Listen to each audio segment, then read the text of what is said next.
and welcome to Skaldic Works. If you're new here, my name is Blake, and I am a Tagelharpist, or Talharpist, whichever name you choose to prefer. They're both the same. And recently, I've also taught a bunch of Tagelharpa lessons, or Talharpa and Tagelharpa lessons in the past, and and those who are new here, I am welcome back, and I am going to do another lesson today. My original plan was to teach an actual cover lesson of a cover, but I realized I haven't taught y'all any bowing techniques lately. Or I have taught you bowing techniques, but I have not taught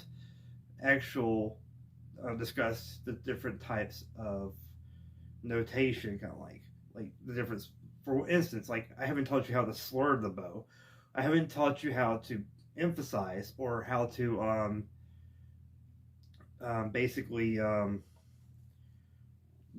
articulate and other types of rhythms mostly. So to do that lesson, to do that lesson, I have to teach you this lesson basically. So to start out with, I'm going to teach you some just more basics and stuff on the bow and teach you it's just an expansion pack of it. So first thing we're going to teach you is how to slur. Okay, to start off, I have to tell you my tuning as well, of course. So we got down here on the low end, I'm on a D3 or D3 right now, as well as my A3 and then my D4. Now, if you are a 4-string Tagelharpa, you can follow along as well. I've got the chart here again, as you can tell, that 4-string towards closest to you will also be an A3, not a G3. Don't mind the top portions. I gotta control that out, but this string right here will be your A3. But so it'll be D3, A3, D4, and A3. So it's the same principle. So we're going to start you out on learning how to slur. So basically a slur is a tie between two different notes.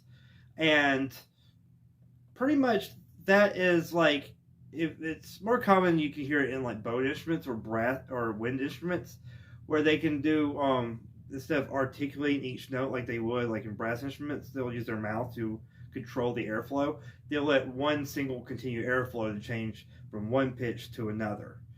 And same thing with bowing technique. Now guitars are a little different. They usually use a system of like what is called hammer-ons and pull-offs that create the same effect, but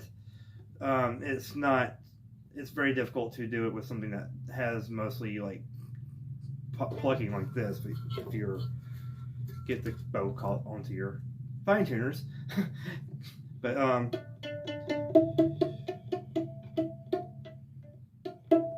that you can't really slur much on it. So a slur is this. Like if I'm going from like my first position right here to my open, it'll be one continuously bow stroke.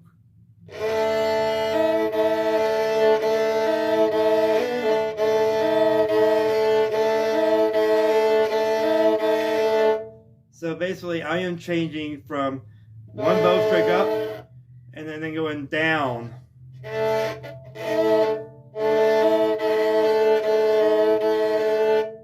So that's what you hear. It's like one stroke. Now fall, it's like, or if I want to go slower, if I can try to go slower. So it'll be like that. I'm going to isolate that string by tilting it, because that's another technique you can do. Is if you want to, you can isolate your strings by tilting it instead of hitting all 3 or 4 strings. You can, if you're a 3, it's better on a 3-string Tagelharpa though. But I go. So I did the da da da da. I'm doing the da da with one bow stroke and da da with the down bow stroke, kind of, or whichever direction you're going on the bow. So, and then if you want to do 3 strings, it's the same principle. Just one bow stroke equals 3 notes or 4 notes. But for 3 notes, you go.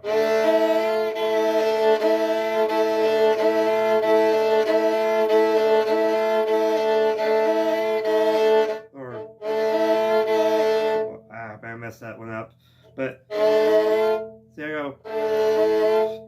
Da da da with 1 stroke. There we go. Like that.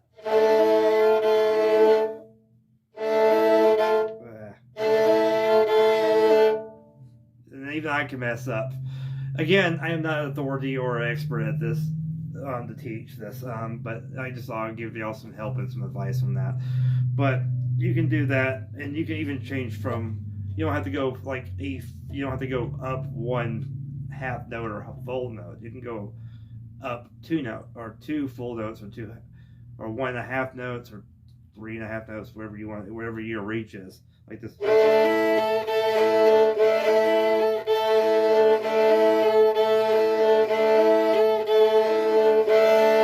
Like that. So basically, you can change.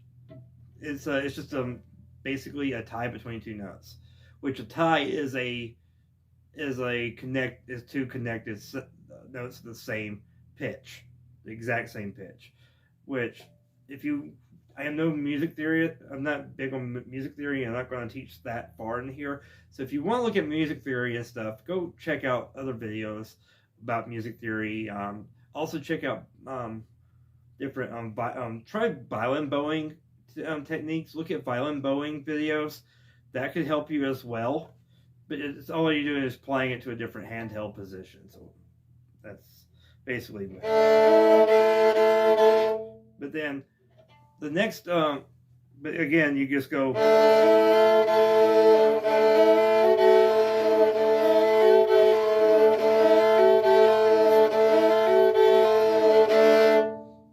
That's basically slurring is changing notes.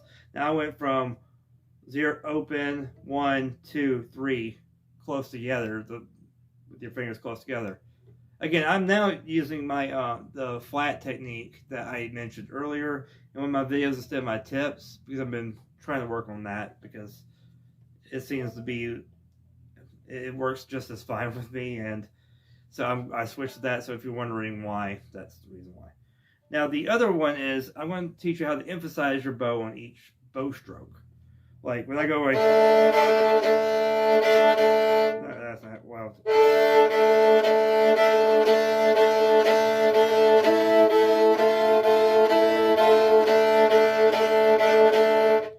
Basically, emphasizing the bow stroke is when you either push or pull the bow in one direction. It creates like this jerking, more emphasized rhythm type thing. It's really good for rhythms like. Even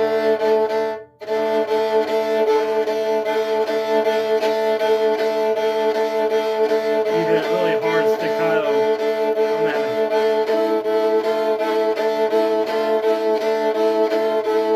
It creates this like chucking like sound that is really good for this rhythm. What I'm doing is, especially with my upstroke, I'm putting more pressure down at the end of the bow stroke. I'm putting more pressure down, and I'm jerking my hand a little far, but not hard, to where it creates that screeching sound, but it creates a nice chuck.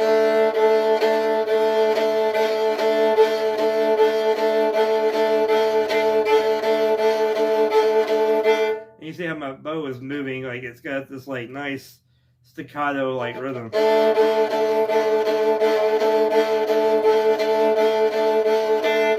So basically you're changing directions quickly is what you're doing, as well as putting a little bit of pressure down on the bow to make the emphasized note.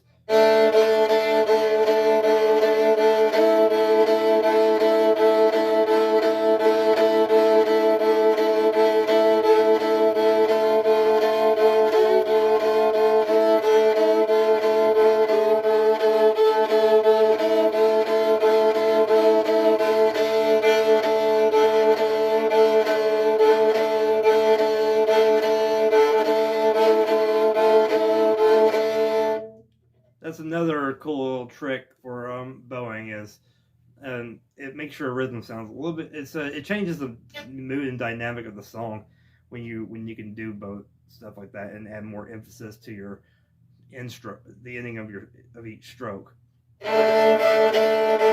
You don't have to do it to the end of each stroke. You can do it like into one stroke and then followed by a smooth stroke as well. So it can.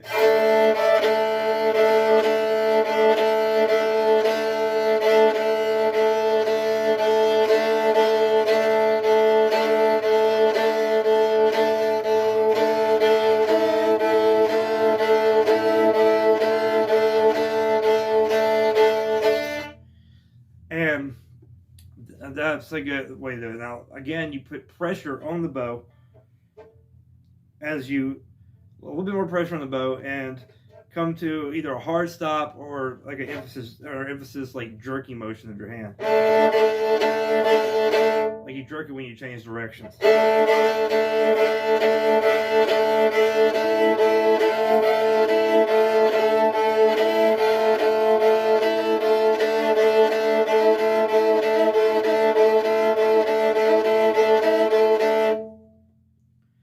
And another thing is playing different rhythms. There's different types of rhythms out there.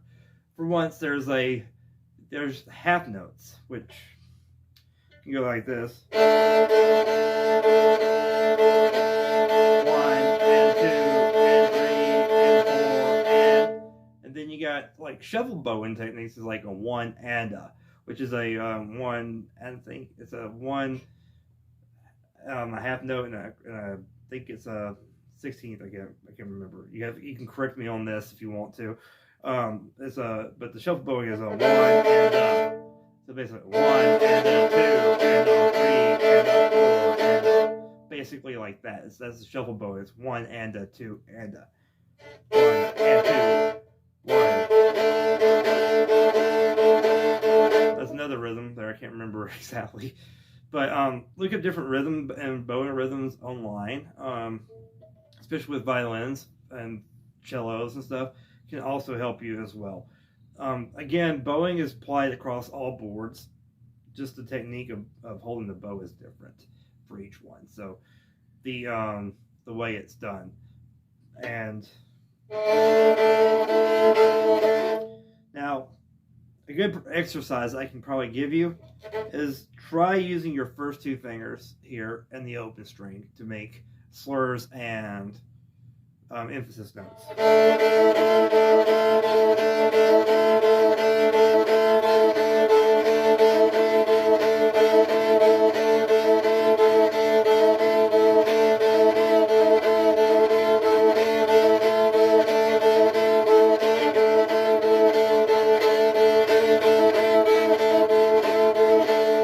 Add your pinky into the high, get up high, you can like.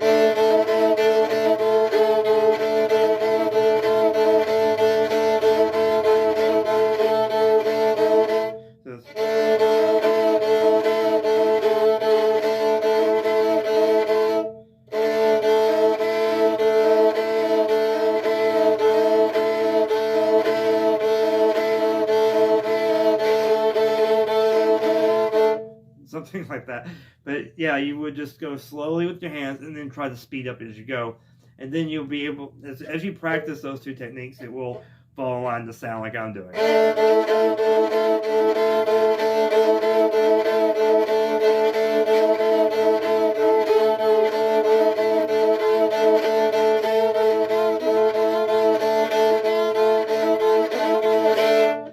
So basically, that's all I have. Again, just practice that technique, that combo. Mix it up, the notes, the different patterns of the notes. Just mix it up, get falling out used to, and try putting emphasis and stuff on the bow. Again, look up bowing rhythms online for violin and other instruments. You can apply that to this instrument as well because it's basic principles for that. The other, that's pretty much it that I can give you for advice. Just again, research and practice is all I recommend. And I'm going to do a cover song in my next video, big video. I'm going to do it as soon as I finish this video, probably, to help y'all out. And I'm going to so if you just see that my shirt doesn't change and stuff, that's the reason why. Is sometimes I will record multiple videos and post them at different times or different days. So from when this release, the next video will be a actual song. Which song I tell you, it's gonna be a secret. So stay tuned for that. But that's the reason why I wanted to do this lesson first, was to get that done so I can teach you the next lesson. So especially for those who have never played music before or bowed an instrument before, this may help to get your slurs down, get your articulation down, and that's pretty much it. So if you do like this video, please give it a thumbs up. Leave a comment below if you liked it, or if you have anything to add. Just be nice in the comments, please. And also hit the subscribe button. Also check out, I have a Facebook and a Instagram page. So if you want to check those out, I will leave links into them, to those links down in the description below. They're also in my about page or about channel section here. So feel free to check that out. And I wish y'all happy practicing, and skull.